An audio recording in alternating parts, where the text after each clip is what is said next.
yesterday.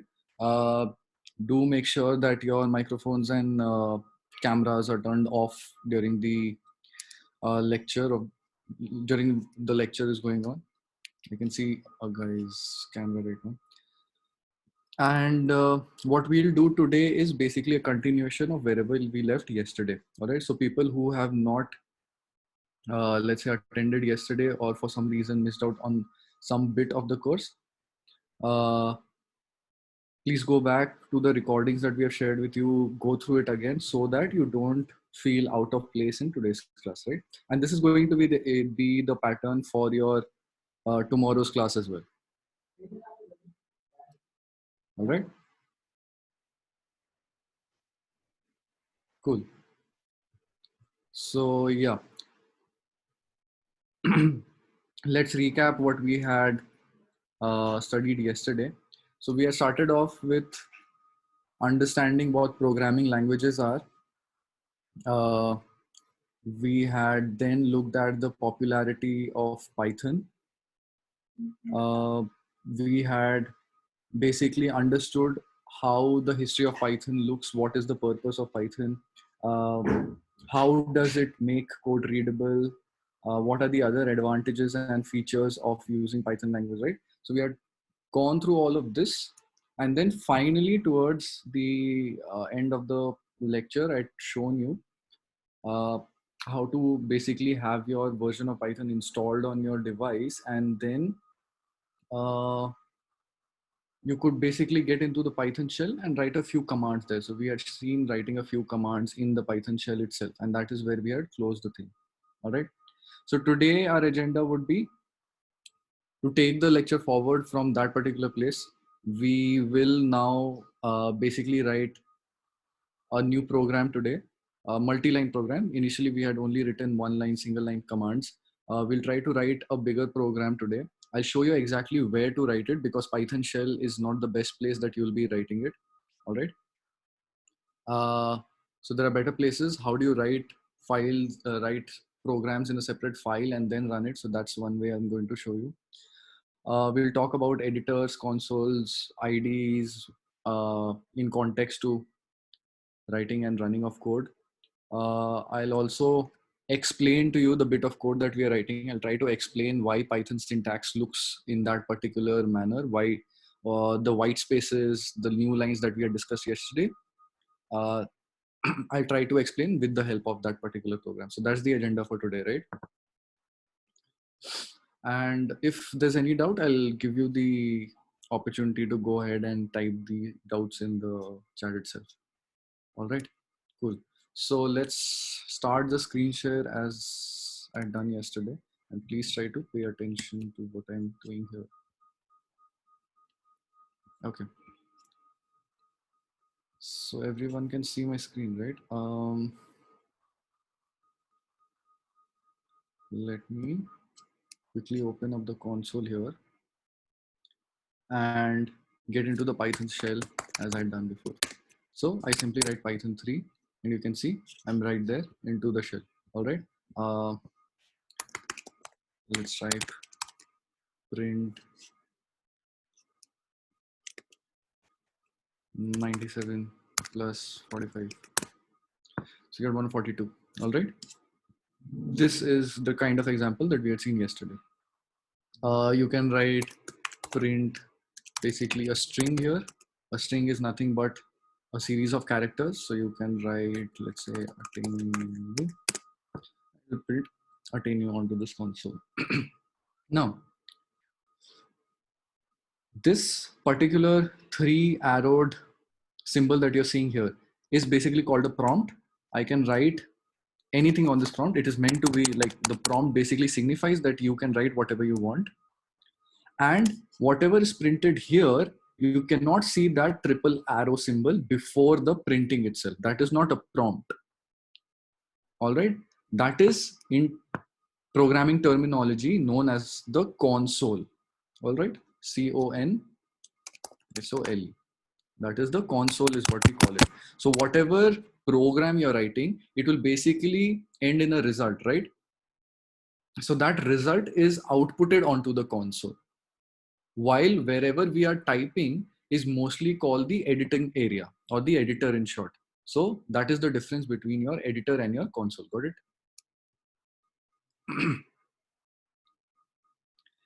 This means that editor, as the name suggests, you're free to type whatever in your editor area. All right, no one is stopping you to do that. But as soon as you press enter here, Python will basically try to understand whatever you have written. If it can understand what you're trying to do, it will output it to the console. If it is not able to understand, it will show you the error on the console. So let's press enter, and this is the error that it shows onto the console. Again, you can see no triple arrows here. All right, so this basically says there's some invalid syntax in whatever you have written. Make sense? So that is the editor, this is the console. All right, how do I get out of it? So I'll just simply write the exit command and we'll get out of it. Okay, so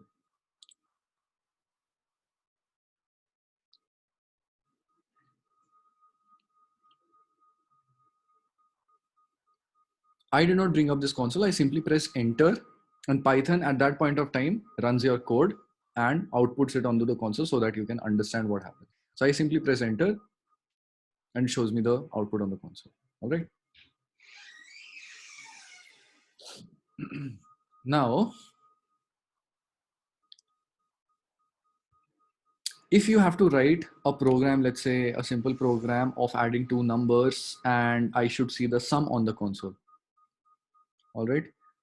You would not want to write such programs in the shell itself because this is not for testing purposes. Let's say I want you to write this down and then submit the code on, let's say, GitHub or someplace, or on HackerRank. You have to pay something there. All right. So this is far from being an optimal way of doing it. Agree? This is just an immediate testing kind of a scenario wherein you could write and see if something works or not. All right. But there's a better way wherein we could write code and run those codes for ourselves. And mostly you can see it will not make sense if we start writing five, let's say 500 lines of code is what we are supposed to write. Does it make sense to type out the entire 500 lines of code here? No, right? So that is the problem that we have here. You cannot go back and edit. You cannot copy paste. Things like that are basically the problem here. All right. So what I can do is instead write the entire program in a file and then run that file in Python. Okay. So you can see I have created a file 1.py. Okay. And I've opened it here in my editor. Let me remove everything and I'll type the same thing that I've written here. Print. You can see I've written 97 plus 45. Okay. So I'll just write 97 plus 45. This is my file 1.py on the desktop. So I'll just save this. All right. So my file 1 is now ready. Excuse me. Now, how do I run this program? Very simple. What you do is you write Python 3, which is the library that I want to use to run this file. And you simply put the path of this file. So I can actually type in the path or I can drag this file here. Excuse me. All right. So this is how you run the file. So let me press enter and show you what the output is. It is going to be similar to what we were trying to do here. Okay. So can you see 142 out on the console? So this is a much better way, right? If we put the program into a file, drag and drop work on Windows 10, yeah, it will work. This is a much better way, right? If we have to modify the program, let's say I don't want 97, but I want 5,697, let's say. I can simply go edit it and again run the program. So you get 5742 here. Okay, so everything is possible. Division is also possible. I just need to modify my program and it will work. Okay, so this is a much better way of writing programs because you can preserve that file and then share that file. Let's say I want to see your file. I want you to mail me that particular file. So you can mail me that file instead of writing on the prompt. So that is the first step into understanding why we are using a file-based approach to write our program. This is where we generally, this is how we generally go about it. All right. Now, you can see this py file. I've named it .py. .py is basically signifying that this is a Python file. My Python library is going to understand that this is a Python piece of code, and that is how it is going to run. If you do not give this the extension py, it is not going to uh, understand that this is a Python file. Please show how to save file again. Yeah, I'll show that. So basically it's different for different operating systems. I can basically make a new file here through any of the apps, but let me get to it. So talking about apps, I can basically open it in any of these apps which support this, right? So let me open it something like a notepad on Mac. So this is how it looks. All right. And I can basically edit this into, let's say 415, and press Command plus S, and it will save this file for me. All right. Now there is one basic difference as to using which kind of app. Okay. If I open this here, okay, or if Windows users open it in Notepad, you will not be able to see any kind of syntax highlighting or any kind of options where it will highlight that this is a Python piece of code and make the code readable for you. All right. This is a dumb text editor. All right. So you need to understand the softwares first of all. Where does it make sense to write Python code? All right. So some editors basically save the core contents of the file without any metadata. Some text editors do save metadata with the file. All right. So do you understand what metadata is? Now, if I try to open this file in Microsoft Word, or you open any file in Microsoft Word and then you write a bit of documents here and there, like you put in some content there, and then you save that file. Is it a good place to write a piece of program in Microsoft Word?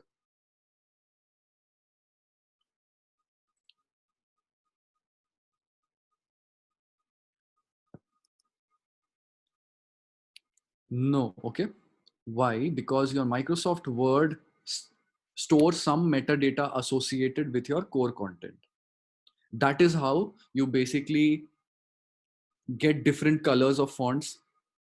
You get highlighting, you get borders, you get different font types. All of these are basically metadata.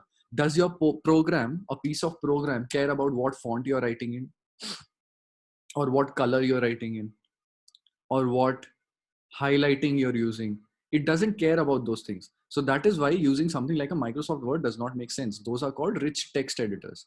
A program simply means you simply use the characters which are typed here to run your program. So that way, Notepad does not save any of those. It doesn't care about the color. It doesn't care about the sizes. It doesn't care about anything else. What Notepad cares about is whatever you have written, I will just save those content. I will not add any extra content to it to for highlighting or border or whatever purposes, right? So that difference you have to understand. You have to use text editors which do not save metadata. Okay, first point. Now, coming to text editors like Notepad or like Sublime Text or some other text editors that you would have used, some of these do not have any features at all. Yeah, metadata basically means extra content that is hidden away from you. It knows where which font you have used where, which of the highlighting you have used where. Data about data is called metadata, correct? So we just need to store data. We do not need to store data about data. Okay, but that is what Word does for you. Now, coming to text editors very specifically, you can see this particular text editor. It basically shows me just the file content, but at the same time, there are some text editors which do understand Python and then give you hints or give you syntax highlighting. So do you understand what syntax highlighting is? Like for example, I have used a keyword, a function here, and then I've used some numbers here, and then I can use some strings here, or let's say some variables I can type in, and it will color code the entire thing so that it becomes easy to read. It will code all the variables into blue color, let's say all the strings in green color, all the numbers in red color, the function names in yellow color, something like that. That is called syntax highlighting. All right. So now to get some support into syntax highlighting, as well as possible errors, as well as additional hints, you need to use a smart text editor and not a dumb text editor. Okay. So a text editor which has smarter features than something like this is called an IDE. Okay. It has a specific name called IDE, Integrated Development Environment. Okay, so now how is it different from a dumb text editor? So something like this will appear like this. So you can see this is called syntax highlighting.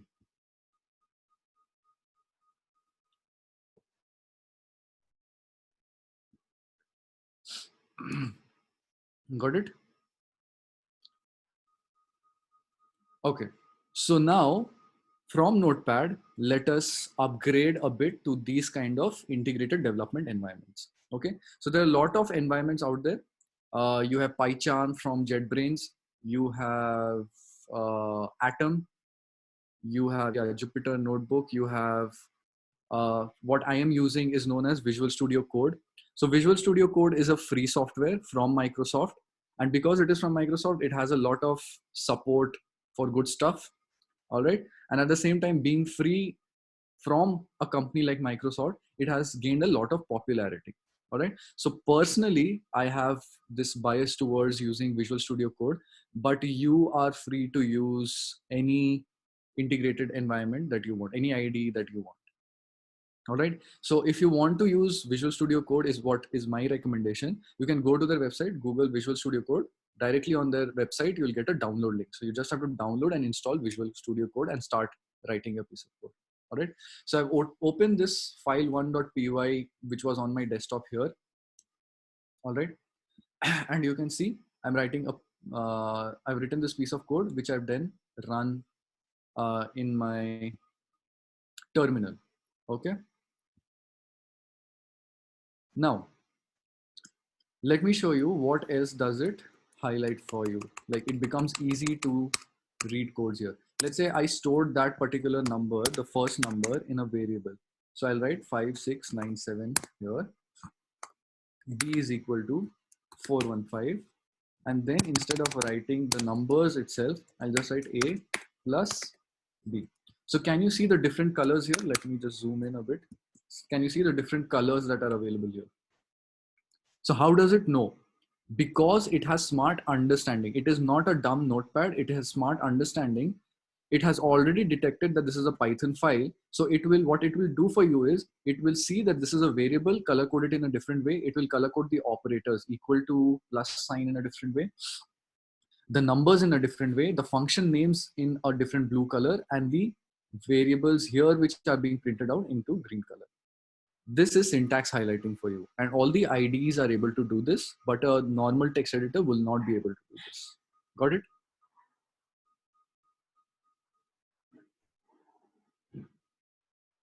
Okay.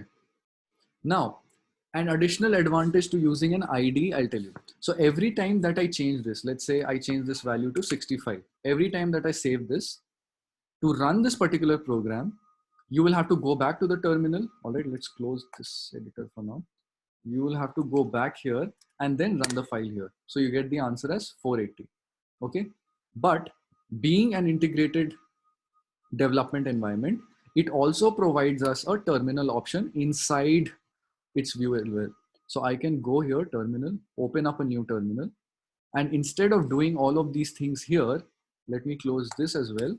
And now my console appears here. All right. So I can write the same thing, Python 3, and whatever is the path to the file. Sorry.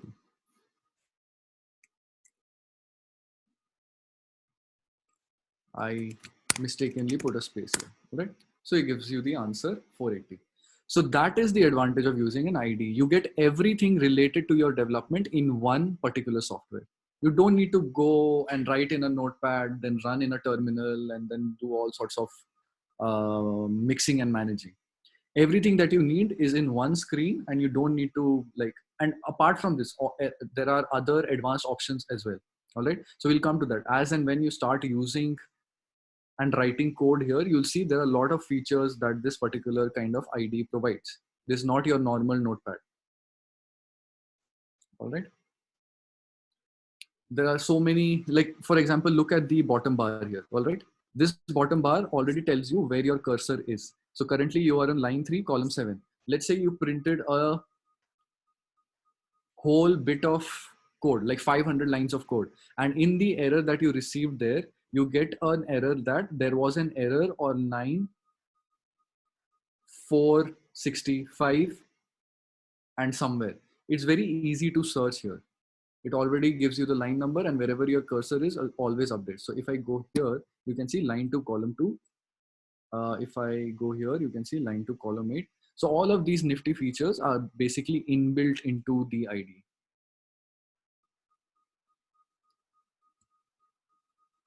Okay, make sense? Cool. So I'll take a bit of a pause. Let me know if you have doubts, any doubts up till here.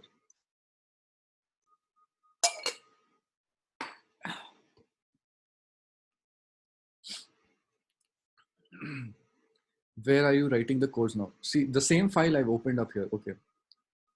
The file I've created on my desktop. From my desktop, I've opened up the file here, not inside Notepad, but I've opened it inside Visual Studio Code, and that is where I'm writing the codes here.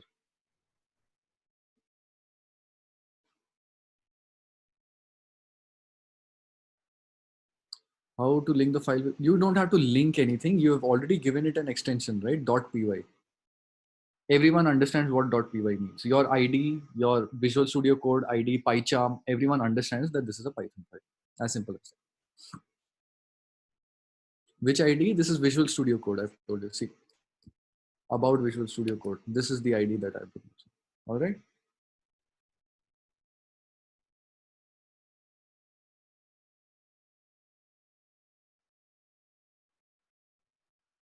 I was thinking about getting PyCharm. I work on VS Code. If you're already using VS Code, I don't think you need to get PyCharm. Like, it is good enough for you. You can add plugins also here and there if you want. And I think it should serve you well.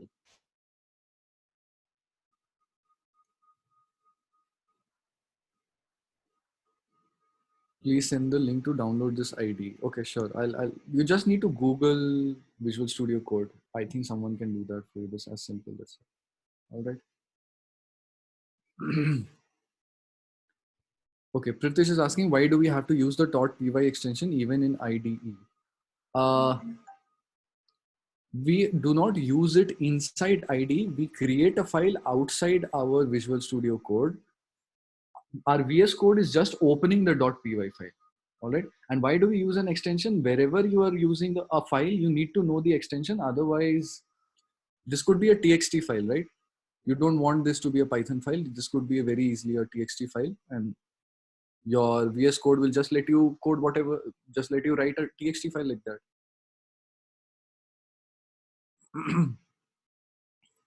All right, cool. Now, let me, okay. This is a longer Python code that I have found. Let me just remove everything and paste this here. Okay, let me close this. So this is a very simple Python program to reverse a string. Now we don't need to understand how it reverses the string. All right, hear me out. You don't need to understand how it reverses the string, but by the example of this, I am trying to show you how Python basically looks like. Okay, so you can see all the syntax highlighting here. Now the same thing, if I had to open in another text editor, I'll show you how bad it looks. Okay, let's open this up in a normal text editor. Open with, this is how it will look. No syntax highlighting here. And even though this is a string, it shows us a spelling mistake or something like that. which was not supposed to happen. It does not make sense, right? Like, this is a normal text editor. It'll just do whatever it knows best. It does not know this is a Python piece of code, right?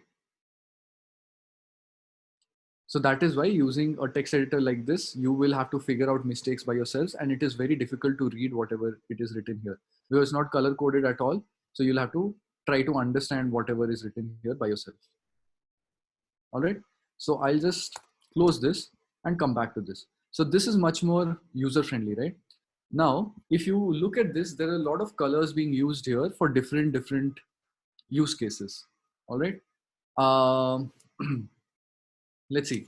So you can see this def is in some pink color. Reverse is in, what do you call this? Light blue color. All right. All the strings are in some medium blue color. Okay. Variables are in white. Operators are again in some sea green color, and your whatever function arguments are inside, they are in a different green color. Okay. Then you have some arguments here which are in yellow color, which have a default parameter here.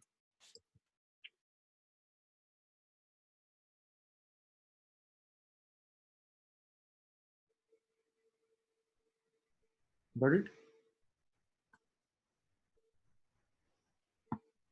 So let us try and see what all this means. Okay. This is a reserved keyword. Like this keyword you cannot use for naming your variable. So that is why it is the reserved keywords are used in this particular format. Okay.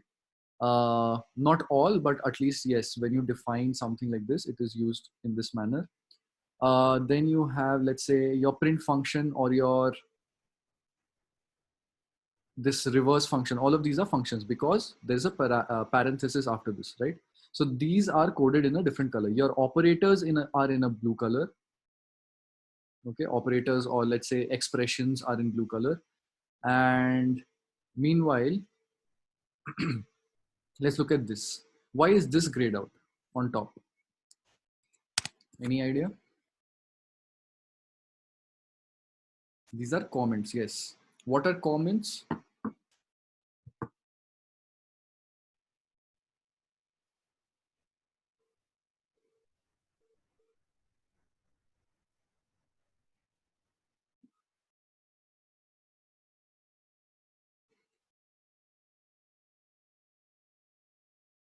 Yeah, okay. So basically, every programming language has a feature for writing comments, but comments in general do not serve any purpose for the program itself. It is used only for users reading the program to make sense to them. Okay, so even if I remove this program is going to be the same. It is going to run the same. It is only served as additional information for the user to understand. If he does not understand what is going on here, it gives a piece of heading so that this is what is going to happen. But it's not necessary that you only write it on top. You can also, let's say, somewhere here, if you wanted to explain something, you could put in a comment here as well. All right. Now, how does Python know which statement is a comment and which one is not? How does it know this is a comment? Because of the hash symbol here. All right. If I had to remove this hash, you can see it will no longer gray it out, and it will think of it as a part of your program, which is not. If you try to run this, this is going to give you an error because this is not a command that it understands, and you have not even commented it out. So either you'll have to comment it out or you'll have to write something that makes sense. So all of this makes sense, but this does not make sense. This is English language. This is not Python language. So if I remove this, then this is fine. Or if you have to keep it, you better keep it inside comment symbols, which is the hash symbol. All right. Now, we had learned that Python is very particular about new lines and white spaces. All right. Now let me show you an example. Most of the other languages will give you a feature wherein when you start a comment, you can have multi-line comments there. All right. So you don't have to worry about pressing enter between those comments. All right. But here, even if you give a comment symbol here, this is not taken to be a comment. Why? Because this is on a new line, and Python is very particular about new lines. Once you write a statement on a particular line, if you want to get onto a new line by pressing enter, this becomes a new command altogether. Now, if it happens to be a comment again, you'll have to put the comment symbol again. Only then will it understand. All right. Otherwise, if you don't want to put the comment symbol again, it should be on the same line. So this is why Python is so particular about new lines. Got it? You cannot have a multi-line comment using only one symbol. So as soon as you break out, put a comment symbol again. Okay. So this is your new line. Now talking about new lines, people who have had experience in other languages would know that most of the other programming languages have a syntax wherein, let's say you have print s here. The statements have to end with a semicolon. I think most of you would have come across this, right? C, Java, JavaScript. Yeah, most of the languages basically have this kind of a syntax. So let's say if you have to print s and then you have to print another variable called a, you will again put a semicolon to signify that this is the end of the command. All right. Now notice that in our Python program, we don't use semicolons. Instead, we simply press enter, we bring on to a new line, and that is how it understands that this is a new command. All right. So what happens because of it is, if this was any other programming language, we could have also written these two commands on the same line, something like this. And this would have worked absolutely fine if it were any other language. All right. So it doesn't matter in other languages whether you write print s and print a on the same line with semicolons, or if you write it on different line with semicolons, because it doesn't care about the new lines. What it does care about is the semicolon. That is how it understands that one command is over. All right. But that is not the case with Python. Python only understands that it is the end of a command by using new lines. So now if I remove this, now Python understands these are two statements. But what if I do this? Is it valid in Python? No, this will not work. You have to bring it on to a new line. That is what I'm trying to get across. New lines are very important in Python. Your indentation also, we'll come to indentation. Indentation basically means the spacing of your words. That also is very important. All right. So remember, new line is something which will be very important if you write programs. You cannot simply write whatever you wish on whichever line, and it will not make sense to this Python library. You could do this in some other languages, but you cannot do this here, because Python only gives you one way to get into, to finish your commands, basically is what I'm saying. Okay, the others use a semicolon. This doesn't use a semicolon. It uses a new line. All right. Now, apart from new line, the other thing, important stuff we had discussed was white spacing. Python uses white spaces also very carefully. All right. So you can see, this is indented one step. This is indented one step. Now this is indented two steps. Let us count the levels here. So if this statement is at level 0, this statement is at level 1, this statement again is at level 1, this statement is at level 2, correct? And this statement again goes back a level. So this is again at level 1, and this again goes back another level. So this is at level 0. Now these levels are not something that you can ignore. You cannot by your wish go at any particular level, indent at any particular level and expect this to work. Will this work in Python? No. But any other language, if you use, you can indent however much you want, it will still work. Why is that? Because again, Other languages do not care about the indentation as much because they have a different way of looking at the levels here. Okay, so how do the other languages do that? Correct. They use curly braces. All right. So in languages like C++, Java, C, JavaScript, what they do is basically a block of code. If you have to keep it inside level 1, let's say, this is your level 1 inside one curly braces. If you have to break it out into level 2, you will have to write something like this. This is your level 2. I think some of you might be familiar with this, right? So then if you are using curly braces here, it doesn't make a difference to them if you indent it. You indent this to, let's say, here, you indent this a bit here, and then you indent this here. Is this code going to work in other languages? Yes. Is this code going to work something like this indentation here and there going to work in Python? No, it's not going to work.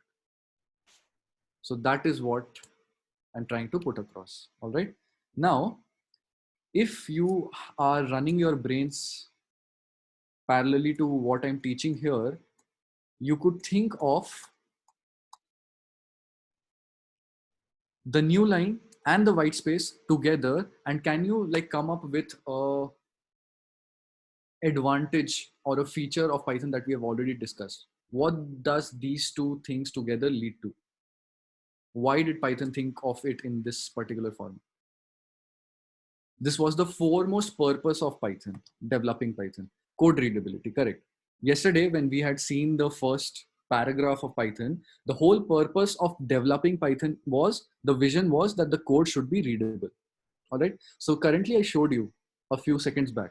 If the indentation is here and there, but as long as you're using curly braces, other languages are going to be okay because curly braces is all they want. Indentation anywhere, it is going to be fine. But Python does not let you do that. Python only tells you that if you have to break it out into levels, you are supposed to use indentation properly. All right, making sense now? That is how Python code is so readable. That is why if developers write Python code, it is easier to understand what a Python code is doing because the indentation is not spoiled. The new lines are in place. No two commands will be on one line. So that way readability increases. And that was the whole purpose of Python, that code readability should be achieved. Make sense now? All right. Someone was asking, why do we even have spaces here? That will come to when we start understanding the program. Okay. This basically is a kind of a function here which involves this pieces of code. Okay. So if you see, all of these are on level 0. This is on level 0, but all of this is inside this level 0. So this basically becomes one block of code. Okay. So every programming language has a block of code. The only difference is they use curly braces. Python uses indentation to signify a block of code. Now, why do we write in blocks? We'll come to that. You cannot expect to write code simply one statement at level 0 and all the other statements at level 0. You have to like club statements together and then achieve whatever you want. So we'll come to that, but let's not worry about it right now. Okay. Why do we have to write blocks? That will come to it later. All right. Okay. Cool. Let's take a pause here. And let me do one thing. I'll just go back to the earlier program and start writing that instead. Okay. Meanwhile, you can take a minute of pause and try to understand what I'm doing here. So I'm simply doing the addition program again. Let's say 32, and I want to print A plus B here. Okay. And let me open the terminal and run this program for you. So I get the answer as 88. Okay.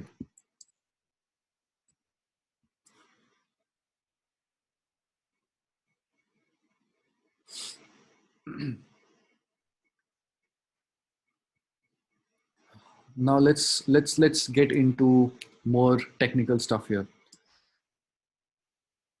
Is it possible that this particular program be modified so that I don't hard code the numbers here, but instead I take the numbers from the user who's running the program? He should input the number and then I should basically do this addition for him and show him the result. Makes sense for the user, right? So how do we do that? So instead of a being equal to 56, a will be equal to an input function. Okay, b will also be equal to an input function from the user. But now look at what I'm doing here. A is equal to some input, b is equal to some input. But if I try to run this program right away, it is waiting for something to happen. The console is waiting for something to happen. All right. Now it will still work as such. All right. If I print 2 here and I print 4 here, it gives me 24. I'll tell you why it comes to 24, but you basically see there's some kind of wait happening. Why? Because you have asked for an input, but you've not given him a message as to there's something needs to be done. So he's not a magician who will figure out if something needs to be done, right? So there needs to be some kind of context to it. So instead of simply giving a blank prompt, you need to write enter number 1, and then I'll write enter number 2.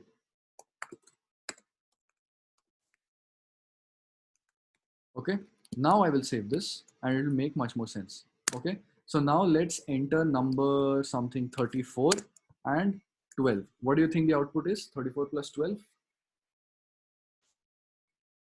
Yeah, 46 should be, but see what happens. It basically gives me 3412. All right, so this is one thing that happens. This is your first wow moment with writing code. Okay, so what is happening here? I am taking the input from the console. Now I have written enter number, but whenever you take in an input, or basically whenever you take any input from anywhere, an input box on your web page or whatever, the input will always come in a sequence of characters. It does not, the console doesn't know whether you have inputted a number or you have input a name. So it is always a string. This is called a string of characters. All right. Now to convert it into a proper number, we have to do something to it, because otherwise it will just take it as a series of characters and concatenate both of them. So I could very easily run this program again, and instead of typing in numbers, I could very well type my name here. Arkesh, let's put in my surname here, and this is what happens. It just clubs both of them together. This is called a concatenation of string. So whenever you write a plus for strings, both of these are strings, it will just concatenate both of them together. Concatenating means just join them together. All right, that is what it'll do. So now to basically have an addition operator, you need to convert A and B into numbers, not as strings. Okay, so what is going to happen is, if let's say I take it in input 1, take this in input 2, okay, and instead I then convert A is equal to, I want a number format out of that particular input. So there's a function called int for integer. You know what integers are? Integers are basically whole numbers, right? So you can write another function here called int and put inside it input 1, and for B you can again take that same function called int and inside that pass input 2. Now does this make a difference? From your string which we had received from the console, now I want it to be converted into a number. All right, now I don't want it to concatenate. Now as long as A and B are numbers, A plus B is not going to be 3 4 1 2. It is instead going to be 34 plus 12. So let me check that out for you. 34 and 12. Now this gives me 46 instead of 3 4 1 2, right? This is what happens. Now at the same time, if this time I type my name here, now let's see what will happen. Now you get an error. Why? Because as long as input 1 and input 2 were strings, When your A tried to convert it into an integer, Arkesh cannot be converted into an integer. It is a string. So that is why you get an error now. Got it?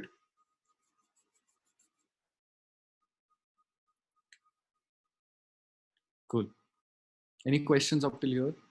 A is called a variable. This input one, input two, A and B all are variables. You can basically use any number of variables you want. This is like your mathematics. Let's assume something as x, and then let x is equal to 5, let y is equal to 10, and then x into y is going to be the product of 10 into 5, whatever. So that kind of variable. You're storing something inside a variable and then using the variable finally in the print statement. So that it becomes easier to keep track. You could very well not use the variables and simply replace everything inside it. So let me show you an example. Since a is equal to integer of input 1. Now what is input 1? Input 1 is a variable, right? So what you could do is just take the value of input 1 here, remove all of this, and just put it in place of input 1. Okay, similarly, input 2 is equal to this. Just take it away from here, put it in place of input 2. Because they both are equal, so it will not make a difference. So simply you have removed input 1 and input 2. Okay, this will work similarly. No difference at all. It is the same. And if you want this whole A is equal to this whole thing, you could take this from here, right hand side, put it here, right hand side, put it here in place of B. Now this becomes a very huge one line function, but it's not recommended you write stuff like this because it then again becomes very, very cumbersome to write. Like this does not look good to me or to anyone else also, I assume. This does not look good, right? So there are some things that you have to keep in mind. Do not ever make your line length so much as to be ready to go across your editor area. Keep it somewhere like half of the editor area. So something like this huge should not happen. Okay, but this will also work. Okay, there's no difference as such. You can simply run this again. 32, 12 will still give you the answer. All right.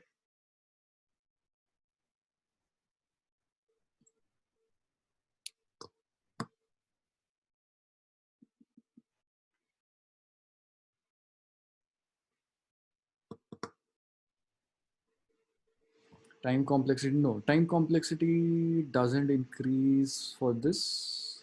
They're still the same. We're not running any loops or anything like that. So as long as that is in place, so it's not going to make much of a difference here. All right. Okay. All right.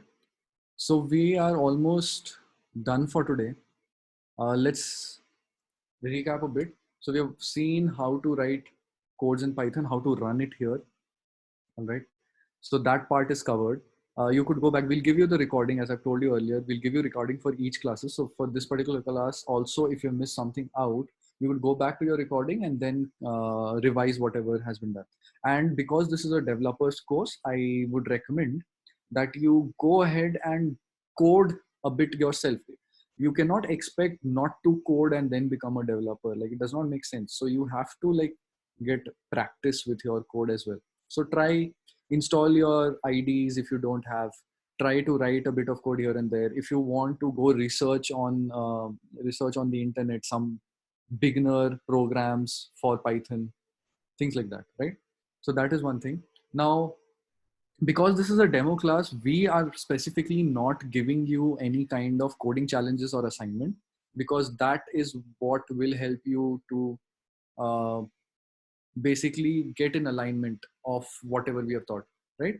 But once you get into the main course, uh, every day we will almost every day we will give you coding challenges as well as assignments, unless a particular assignment turns out to be very tough and it will take like 2-3 days. Otherwise, most of the days you'll have your either coding challenges and assignments, so that you can practice each and every day. All right, so that's that. You'll have your recording of your lectures, so you can go revise that as well, even in your main tracks. And apart from that, you have understood that the whole pattern of this course is built in a way that whatever you have studied yesterday was continued today. And wherever we end this today will basically be continued from here till tomorrow. Okay. So since we have just covered the basic syntaxes of Python, tomorrow's class will mostly uh, be revolving around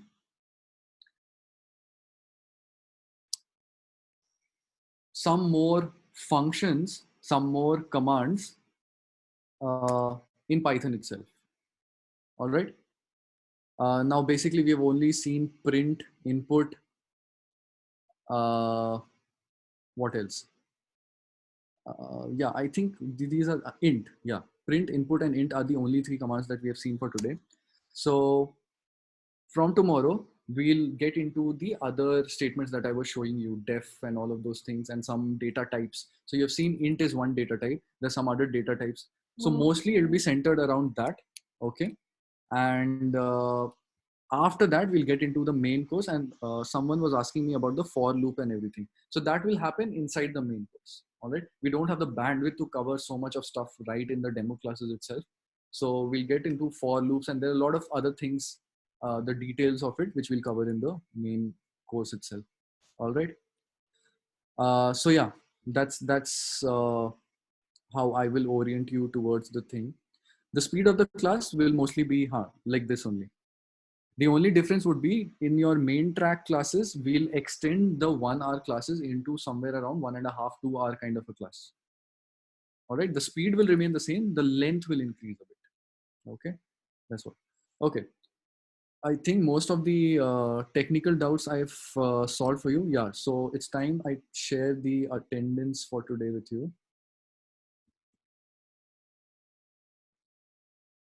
Okay. So I'm posting it here. You can fill the attendance. And unless you have any other technical doubts, you are free to leave. I've told you this earlier as well in yesterday's class. Any other operational or any other logistical kind of doubts that you would be having, any registration information or whatever, all right, you could shoot your email to python@atenu.com. We'll try to solve all the issues there itself.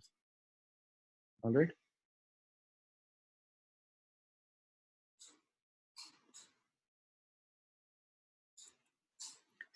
Cool. Anything else?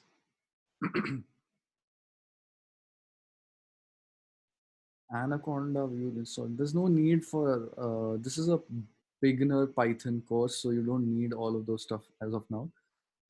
This is mostly geared towards you understanding the code that you're writing. And once you understand the code that you're writing, you can basically pick up whatever you want to. Okay.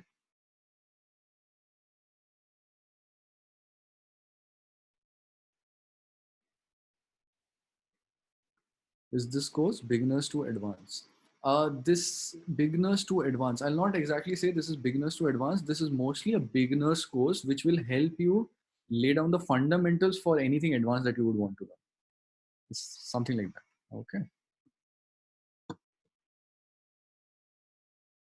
Okay. Any other doubts that you would want to address right now?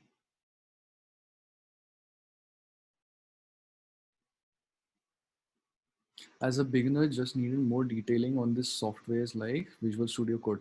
You don't have to get into the details of the softwares, mind you. We basically are trying to cover Python as much as we can. Visual Studio Code is not something that there's a lot of features here, but you don't have to get into any of this. It is as simple as downloading the software and running the file, like installing the software. All right, that much you can, like, I believe you can figure it out, right?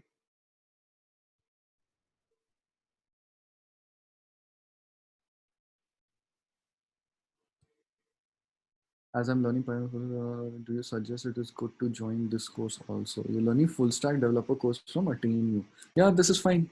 If you want to get into a bit of Python, this is very, yeah, I recommend you can join this. Not an issue at all. Difficulty level of capstone project, I'll say moderate, not very tough and not very easy. Somewhere like it's easy, like it's decent enough for a person who knows his skills well to complete it like in a 3-4 days window. That will be the.